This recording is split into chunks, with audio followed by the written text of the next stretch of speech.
வணக்கம். உங்கள் மகேந்திரன். நம்ம ஒரு வீட்டுக்கு போய் நம்ம கஸ்டமர் கூப்பிட்டு நாங்கள் தண்ணி டேங்க்ல ஸ்லோவாக இருக்கணும். அதை பார்க்க 2 ஷார்ப்னர் தூக்கி போட்டிருக்காங்க. அதில் பார்த்தா ஃபுல்லாக பிளாக் வாட்டர் இருந்துச்சு.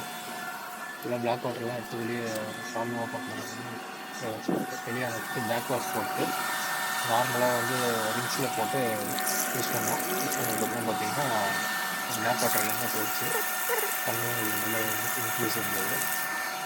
இதே மாதிரி மந்த்லி 1 டைம் பேக் வாஷ் போட்டோம்னா எந்த ஒரு ப்ராப்ளமும் இருக்காது. இந்த மாதிரி ஃபில்டர் வந்து ஆக்சுவலாக கனெக்ட் அதிகமாக இருக்கிற இடத்துல போட்டால் உங்களுக்கு டேங்க் இது போகிறது வந்து ரொம்ப பிளாக் வாட்டர் வராமல் இதுலேயும் ஒரு ஃபில்டர் ஆகிடும். ஃபில்டர் ஆகிட்டு அந்த பிளாக் வாட்டர் மட்டும் மந்த்லி ஒரு வாட்டி அந்த பேக் வாஷ் போட்டு வெளியே அணைச்சிடணும். அப்படி அனுப்பாமல் விட்டோன்னா தண்ணி ஸ்லோவாக டேங்க்கில் ஃபில்லாக வரும். அந்த கம்ப்ளைண்ட் வரும்.